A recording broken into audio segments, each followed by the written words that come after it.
Welcome to the Guide, Not Guru podcast. I'm your host, Kelly Brock. My purpose is to empower women to create authentic, aligned, and abundant lives.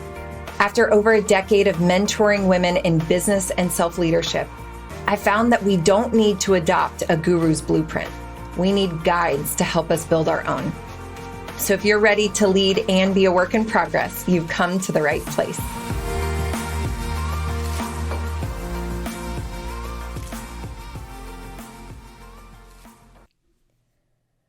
All right, so I think we all know that habits are important.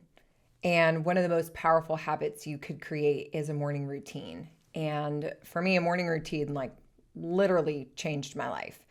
And it helped me to have, I bet I say that also every episode. That's so funny. Someone needs to listen back when they binge this and be like, does she say this literally changed her life? Because even just recording this right now, I'm like, I feel like I say that all the time, but I really am telling you guys the stuff that changed my life. Sorry, that was just a thing that happened in the moment of this recording. I'm like, I think I say that all the time. But the point is, so much of my personal growth work happened from habits. And truly, one of the biggest habits that changed everything was a morning routine. I don't know if you guys have ever heard this idea of the domino effect. And that when you take down this one thing, because of the power and force that it creates, it's actually a book called The Compound Effect by Darren Hardy. And I was a big Darren Hardy fan for a long time, was a part of his, I would listen to his morning things. I got a text from him every day. But this book talks about this idea of when you take down this one little thing, because of the force and momentum of that new habit, it has the power to then take down something double its size. Then it becomes exponential in its ability to affect change in your life. A morning routine is the epitome of a domino effect. It's this one little intentional, crucial thing that if you actually put it into your life, it can be the biggest indicator for your success. And I wanted to talk to you about two different styles of a morning routine that I've had throughout the years since developing a morning routine, because I found that in different seasons, I need different things. And so the way I see it is I have a more structured and quote unquote masculine morning routine. And then I have a more flowy, intuitive, feminine one.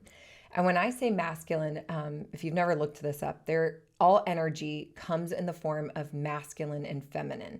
So it doesn't mean you are a dude. Also doesn't mean you are a female.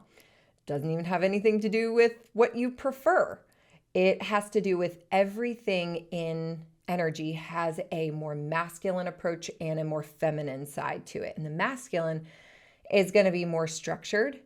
It's going to be directive. It's going to be sometimes even competitive. It's for accomplishment, achievement, focused. Okay, so that's important. Then there is in energy, there's feminine energy. Feminine is flowy and receiving and magnetizing and creative. It's inspirational. It's beautiful. It's more enjoyment. And think about if we just had one of those life experiences. If you have ever just been more, I think of a pendulum. If you've swung over to the pendulum of the side of masculine too long, you're just yeah, I'm achieving all my goals, but I have no joy. I have no fun. I have no freedom. I have no wonder and awe. And if you've ever stayed over in the feminine intuitive space for too long, you're I'm not grounded. I'm getting nowhere.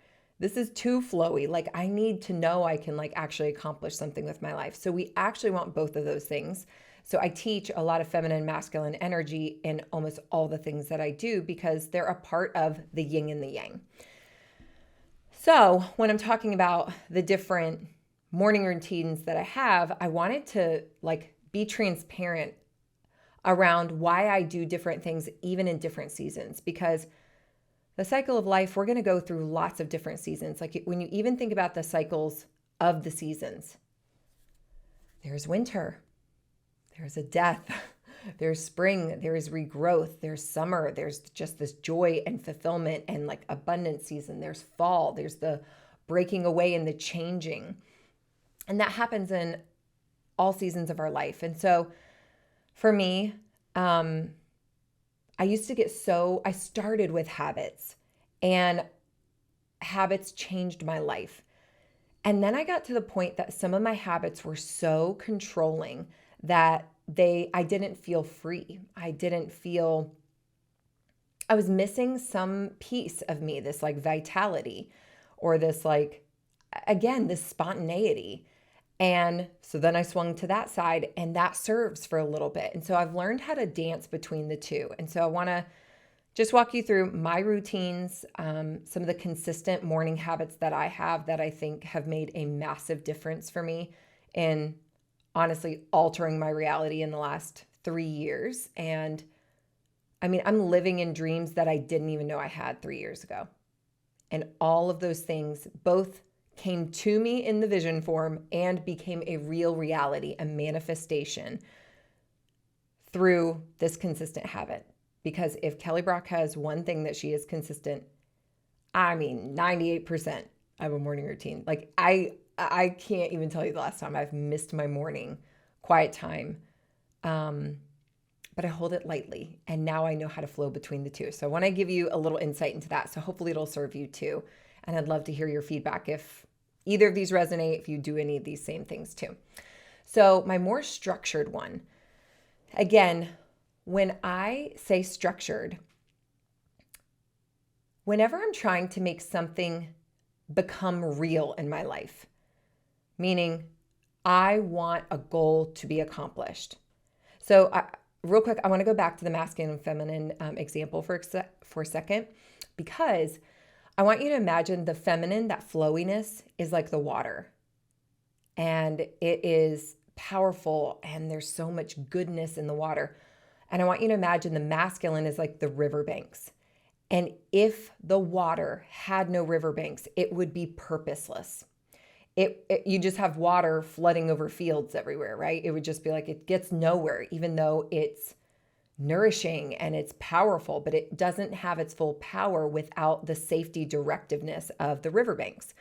So when I want to make something real in my life, like I'm like, all right, I'm ready. Let's clean up this diet. Okay, I'm ready. Let's get this money under control. Whenever there's this new area of my life that I'm wanting to manifest, again, manifest means make real, a new habit, a behavior, a new way of being, then I go to this more structured approach because it puts me in the energy of active, focused, directive, clear accomplishment. So here's what I do in my more structured morning routine. All right, first thing I do is, without a doubt, I do gratitudes. And I write usually 3 to 5 gratitudes every single morning. And these 3 to 5 gratitudes are always something that has happened in the last 24 hours. And I think that's key because I think it's so easy for us to go general or go vague or be like, I'm so grateful for my health. I'm so happy I have, this house. It's like, did you feel anything with that? Gratitudes are the point of a gratitude is to bring you into the frequency of abundance. And you only know abundance through a feeling. It is a vibration. It is a feeling, right? So gratitudes, I love to do them in the last 24 hours for a couple of reasons. One is because it shows me I am abundant now. I have things to be grateful for now. Y'all, if left to my own devices, I'm someone who sees so much possibility and so much potential in the future. I can, by default, actually live there. And then today is never enough. And so a gratitude practice changed my life because I had to learn how to be present now. Because by the time I would get to a goal being accomplished, I'd be like, okay, on to the next one. And I was never really satisfied. I never knew how to sit in fulfillment. I didn't even know what fulfillment felt like because achievement was like so freaking fleeting for me. I remember working for one of the biggest goals of my life and sitting in bed at like 1 a.m. And I remember I accomplished this goal in my network marketing company, and like getting into bed, and I had all these text messages, and I was just wired. And it was like, this is so amazing. Like, we did it. I'm so proud of myself. I'm so proud of my team. And I remember waking up the next morning and it was like, and it's over. It was like so sobering to be like, you just worked 1,000 days for this goal and it's over. So I had to learn how to like really like almost like silly putty, like stretch it out, like expand the experience of like today was good. So that's why gratitude practice is so important to me. And when I do it within the last 24 hours, it helps me see the abundance in my life right here, right now. And I don't know about y'all, but some days are freaking hard being a human. And sometimes I'm like growing, and sometimes I'm crying, and sometimes I'm like in uncertainty, and sometimes I'm in joy. And I don't want that's normal. That's a part of the human experience. And so to find a way to be grateful even in the midst of all the ebbs and flows that comes with the human experience, all of a sudden I know I can find gratitude and happiness and fulfillment now. So that's the first key with that gratitude is make it in the last 24 hours so that it teaches your mind to search for abundance, enoughness now. And it's really cool. It shifts your vibe. It really changes your perspective of like, I'm really happy right now, and a whole nother podcast, but energetically that brings more of that to you. Another tip about this gratitude is it's important for you to feel it. So it can't be like, I'm so thankful that, the doctor report came back good for the kids yesterday or for my daughter. It's like, no, feel that. I'm so grateful. Like, I'm so grateful that those reports from the doctor came back great for Everly. Like, thank you. Oh, like, even me saying it like that, I hope you can feel the difference. People lose the power behind habits when they miss the intentionality of it. When they miss the experience of it. It's like, okay, cool, did my macros. Okay, cool, did my morning routine. Okay, cool, I dipped in ice. It's like, if you bring intention to that, it changes everything. So it's really shifting. So I always get into my vibe with gratitudes. And then I go into what I call my I am statements. And if you've never done this before, I highly recommend, I used to always tell my clients, still tell my clients, take about 90 minutes and sit down and write down, if I was to show up as the best version of myself, like the most incredible life, what would that look like? Who would you be? What would you wear? How would you feel? What would you be doing? What have you accomplished? Who are you with? Just describe your characteristics, like really get clear on the version of yourself definition. If you've never even done the versions of you visualization that we have as an offering at KBCO, such a powerful visualization. Because when you start to tap into like, okay, here's this version of me, I then take that vision of like, here's the best and highest me. And then I write down 10 affirmations that in order for that woman, that life, that manifested reality of her to be true, what would I need to affirm? And so I did this in the beginning of me really learning to like create my reality. And I would write things like, I'm an intentional and exceptional wife. I'm an intentional, exceptional mother. I wrote down, I have abs. I wrote down, I'm fluent in Spanish. I wrote down, I remember writing down, like, I've created a company it was called Be Better at the time. That was like my first like dream. It was called Be Better. I've created a company called Be Better, and it has tools and programs and I wrote in bold, that actually change women's lives. Like, I was affirming these things every single day.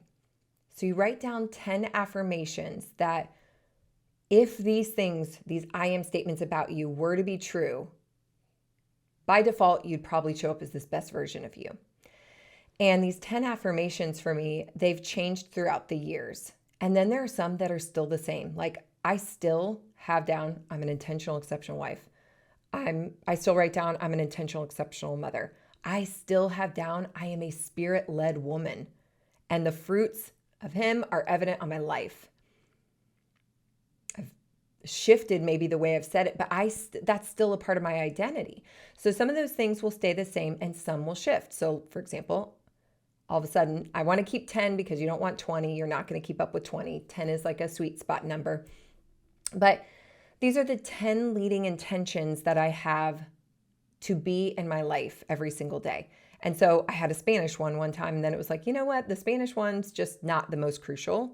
Do I want to be fluent in my lifetime? Yes, because I believe I'm going international and I've always wanted to learn Spanish. But then all of a sudden there were other ones that needed to come in, like my money health or my physical health. And so those kinds of things moved in. So that's important because I'm being really intentional and structured, strategic about the things that I'm affirming. Then I sit down and I actually, by the way, I say those out loud to myself. So I would always do this in the morning. It'd be like 5 a.m. and my little babies were sleeping upstairs. I'm like, I am an intentional, exceptional woman. I have abs. I was like affirming them, whispering. But there really is something so powerful in your subconscious rewiring when you say them to yourself. And then I would sit. The next piece of this is to sit with that and to imagine showing up as her today. When you start to hold each of those affirmations and imagine yourself being that day, it starts to inform what you would do. When we know who we're being in our essence, when you literally know the essence of who you are, this beingness, the doing comes so easy. So all of a sudden I was like, okay, I'm being an intentional, exceptional wife. I visualize it. I'm like, oh shoot, she's getting the groceries for her husband. That's what she's doing today. She's going ahead and taking care of it. Oh, you know what? She's actually going to offer to pick up the kids and he can just work a little late or he can go work out. Like all of a sudden I knew what to do when I knew who I was being. This is why really spending time in that essence piece, that being piece of you is important because the doing always comes second and natural. So I would really sit with that version of me. I then imagine myself showing up as her today. And then I ask that question, and how will I show up as her today? And I make a commitment to at least one. Y'all, I visualized 10 of them, right? I visualized, but I will commit to one. And some of you, overambitious people are like, I'm going to do all 10 every single day for the rest of my life. I'm so amazing. I know too much about habits to ever start with anything. You actually want to habit stack and you want to build your own credibility and trust with yourself. So I would start with one and just commit to that because every single night I would then write down, and how did I show up as her? I am an achiever by nature, Enneagram 3. So when I would write 10 of these affirmations, and then I would be like, okay, I could do 5 of them today. And then at night I would ask the question, and how did I show up as her? I failed. Then I felt like a failure. Then I was just like, I'm never going to be her. And I went into this whole sob story. But if I had one, it was like, without a shadow of a doubt, Kelly Brock, you're going to do this one thing today. And when I would do it at night and be like, check mark, I did it. How did I show up as her? I started having this win wall. I started really documenting all this evidence of how I was showing up as her. So again, the more structured one, I'm being accountable to one, I'm reflecting on it at night. The other 2 pieces that I, include in every single morning routine, especially in this structured season, is reading a book and moving my body. Usually when I'm in this more structured season of my life, I am consistently holding maybe 1 or 2 books, and it's usually around the same topic. We can only move one needle at a time. intentionally and with focus. And so I would usually be like, okay, I'm wanting to work on my consistency with food. Reading the book, Eat for Energy. And I'm going to keep reading this book every single morning for the next 30 days because that's my commitment to myself. The more structured approach always has this deeper commitment energy with it. And so I'm usually reading same area of life, same topic, 1 or 2 books I may be flipping between, but it's always in the same direction. And then I am moving my body. Moving your body is so, so important for a million reasons, but for me, why it's a part of my routine is, number one, I have a mantra that says, I move my body because my body moves me. And I always find that I have even more energy when I have expended energy. And so usually, this is like me just talking it through with you guys, usually in this season of my life when I'm in the more structured, I usually have a drive to do more structured kinds of workouts. So it'll be like, okay, I'm on my app doing a workout that I'm following, or I was going to a CrossFit gym, or I'm tracking on a calendar that I'm doing leg day, arm day, abs, whatever it is. Again, it's this more structured, progress-oriented movement because I'm in that energy. I'm in very directive energy. And it's just important. The other reason why I do that is, for me, I am most likely to sacrifice myself before my responsibilities to other people. And so I'll be like, you know what? I'll just go ahead and take care of the kids, and I'll go ahead and record that podcast, and I'll go ahead and do those things, and I'll work out tonight. And then tonight would come and I would never follow through. And so I found that if I win the morning, I pretty much win the day. So it's like, even if it's only 20 minutes, I got it done and I honored myself. And what that built for me was just such a sense of integrity with myself. Now, let's talk about the more flowy one. So that's when you just heard structured, focused, progress. That's kind of that routine for me. When I'm in a different season of my life, I might be using a more flowy or intuitive morning routine. And that's usually when I'm in the inspiration, healing, receiving kind of energy in my season of life. So there are times, for example, I'm going to give you an example of where this would show up. So I think it was August of last year. So it was August of 2021. So a year and some change. I felt that I was being called to make something. I was like, God, what are you doing? I'm feeling confused. I need to hear from you. I feel like you're calling me to create something and I don't know what it is. Whenever there is that moment that I need more clarity in my life, or I'm really wanting to hone in on creating something. And you guys, what I believe about creation is, I believe inspiration is all around us and that we have to be open to receive it. If you've gone through a new reality program, we talk all about how to receive inspiration to then create it. And one of the ways that I do that is, I believe that there are things that want to be made on the planet, that God is looking for the host. Elizabeth Gilbert is the one who taught me this in her book, my friend Peyton recommended to me, which is Big Magic. And when I heard this belief, it just was my whole soul was just yes. Inspiration is looking for a host, but you have to be open to receive that creative inspiration. And then you have to say, I'll make it real. I'll bring it down.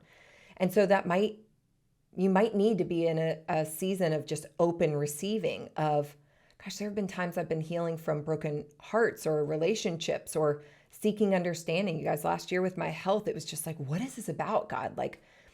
So there wasn't this, I wasn't clear on what I was building. I needed to be back in this sitting back, receiving energy of being I'm seeking for answers here, or I'm seeking for clarity. So that's when I use this more flowing, intuitive one. And I've certainly been in this last, season of life with my health. So when I'm looking to receive something, clarity, inspiration, understanding, just even help and support and miracles from God and help me, universe, right? Help me, God. I go into my more flowy one. And it's really fun when you give yourself permission to just like change up your habits like that. I used to have so many rules. I had so many rules about all the things I had to do. And now I'm like, we get to sense which one we need. So let's talk about the flowy one. So the more flowy, intuitive, receiving morning routine looks like this for me. Number one, I always have like a coffee or a yummy drink. When I'm in my flowy one, I vibe it out in the morning. I got these really cute clear glasses on Amazon that are just pretty mugs because I like them. And I have this beautiful coffee pot that was a splurge investment just because it gave me joy. And so I brew this beautiful cup of coffee. I cozy up in a really lush blanket. I turn on these dim lights in my little living room where I have my quiet time. I light a candle. This is very like experiential for me when I'm in my receiving. It's beautiful. It's luxurious. It's enjoyable. It's pleasurable. It's slow and experiential. So I set the vibe. I set my environment. The next thing that I do is I go into, usually I do a really quick breath. And I usually alternate between two different just types of breaths that I do. So one is the alternate nostril breathing. And so that's where you plug one side of your nose and you inhale it up, you hold, and then you unplug and you go to the other side, you exhale. Then you inhale on that side, then exhale on the other. So you actually alternate your nostrils, and that's turning on your right and left side of your brain. It's opening you up to receive more intuition. So I'll do that breath, or I'll even do a box breath. And a box breath is just where you pick one number and you inhale. So let's just say it's 5. So I'll inhale for 5. I'll hold for 5. I'll exhale for 5. I'll hold for 5. And I do that over and over, maybe 4 or 5 times. And again, it's just helping me to relax myself. Usually this is like freaking early in the morning, so I'm pretty relaxed anyway, but it's just allowing me to land here, to put any of these thoughts that might have come in my mind from when I woke up in the morning, setting them down, and then stepping into this receiving mode. One of my other practices that, I can't really teach from this space, but I'm sure you could learn, is I actually went through a Reiki certification last year. And so I will sometimes do some sort of practice to just, again, allow me to land in this space. So I've learned self-Reiki, and so I'll just kind of affirm these different things over myself and my body. I mean, literally, you could just say different affirmations and touch the different chakras on your body and, relax. You can put your hand on your heart and invite in God. But I do some sort of sacred practice that allows me to land in this intentional energy with God. And again, insert your higher power. For me, it's God. So then I always go to gratitude. And what's different about this one is sometimes I'll write them down, and sometimes I'll just close my eyes and feel them. But I really will bring this acknowledgement of like, thank you for where I am, and to just reflect on that and to feel that as a vibrational state. So sometimes I write them, sometimes I don't. And then I go into an invocation. So an invocation is a prayer. And I say a prayer, or you may ask God a question, but it's just this one major prompt that you're asking to receive more about. Okay? So one of my prayers, I got from A Course in Miracles.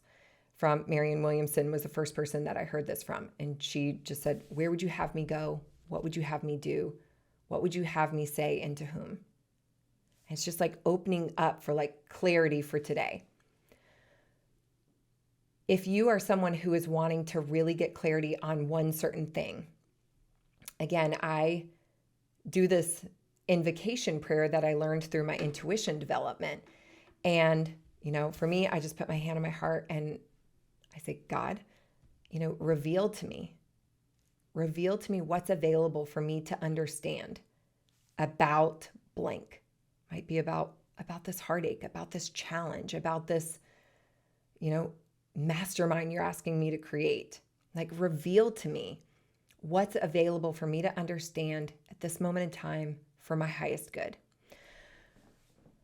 Because I always say at this moment in time and for my highest good, because I really know a lot now about consciousness and information, and a lot is available to us. But should you know about it now? Should you receive it now? Maybe not. Like, sometimes if you've ever asked for revelation and you've been given a vision of your future and it is so big, sometimes it can feel paralyzing. And so I always just say, like, give me what's available for me to understand for my highest good. And I did this last year, or again, August of last year, when I was sensing that God was calling me to create something. And I wrote down this one prompt and just asked that as a prayer, like, reveal to me what you want me to understand about, what you would have me do for my highest good and my purpose. And what came in clear as day was to create a mastermind. And immediately I was like, oh my gosh, a mastermind like me? I'm not ready. Like, I don't have what it takes. I want to lead women in this conscious, like, expansion. I'm not ready. Like, I felt like afraid, but I had received it. And so in order to not feel overwhelmed and chaotic, I started meditating on that one piece of clarity for like the next 45 days. So every single morning I was asking God, reveal to me now what's available for me to understand about Conscious Leader, about the space that I would create, about what I would teach, about who would be in it, what would it need, who should be in it, all of these things. And I started to get revelation every single day. And so I would just write down that kind of chicken scratch. Like, I would think about people. And you guys, with this morning routine, sometimes it's 15 minutes and sometimes it's an hour. If you've ever had a morning routine that's like, or a prayer time, you kind of know when it's complete. The same with meditation. Sometimes I meditate, I need 30 minutes. And sometimes it was like that 10 minutes was solid. And sometimes you sit down and you're like, that was exactly what I needed. There's an inner sense that you know when you're complete. And that's what I find myself doing a little more flowy in this style of a morning routine. So again, I ask for one major thing that I'm praying about, wanting clarity on, asking to receive, and I meditate on it. I open up, I see what comes through, I write it all down, and I go from there. Then I usually, again, read something. Because to me, not only does meditation feel like fulfilling, but so does reading. Like, I usually like to read to a point of being like, that was good. Like, I let it fill up my cup. And the thing that's different about this kind of morning routine is I let my reading go really intuitively. I'm just like, what do I need today? And I'm like, oh, shoot, we need a Bible. Oh, shoot, I need to read, this thing about money. Oh, shoot, I need to pick up the one thing again. I kind of end up finding the book that's calling me. So I'm not a big proponent of needing to finish books all the time, especially not in that season, because I kind of go and get what I need. And it's kind of fun because then it's almost actually a developer of your intuition, because you're like, I knew I needed to read that book. And then there was the exact thing that I needed when I flipped open the book. And so it gives you like even more evidence for your intuition. Okay, I'm geeking out. So I read something, a little bit, a lot of it. Who cares? I don't know. And then again, I move my body because it's just so important to me. And at this point, y'all, this last year, I literally hardly had physical energy to do anything, but I knew that my body was needing to be moved. Our bodies are holding our entire human experience in it. And so I ask what it needs. And so sometimes it's like, we need to go on a walk. Or sometimes it's like, just sit on the bike and read this book. We just need to move. And sometimes it was like, get a pillow and do some yin yoga and just like lay here. Sometimes I would stretch for 45 minutes. Almost all of my workouts for like 6 months were literally rehabilitation yin yoga stretches. It's like, that's what I've been doing. I've been extending and stretching and like helping my body. So I ask my body what it needs. So those are my morning routines. And they are two sides of manifestation for me. And I just kind of go to them when I know I need them. One is not better than the other. Y'all, you may have all these, hacks for a million things. And if they serve you, it's great. That's the key, is if it is serving you, do it. If it has stopped serving you, stop. But having consistent in, getting those bigger things done in the morning, filling up your own cup, intentionally visualizing and, mentally rehearsing your day, planning for the action that you're taking, putting new knowledge in your mind, moving your body. If you do that, you're going to have a really incredible day. And for me, those are two sides of what it takes for me to make manifestation happen. And I hope that they're serving you. And I hope you hold your morning routine a little more solidly and a little more lightly so that you can intuitively know what do you need in the season of your life, because, life comes with seasons. So enjoy. Hey friend, thank you for listening. My goal is to empower as many women as possible. If this episode supported you in any way, I would love it if you'd leave me a review or let me know on Instagram. You can take a screenshot or tag me or just shoot me a DM. If you're looking for any kind of additional support, don't hesitate to reach out. See you here next Tuesday.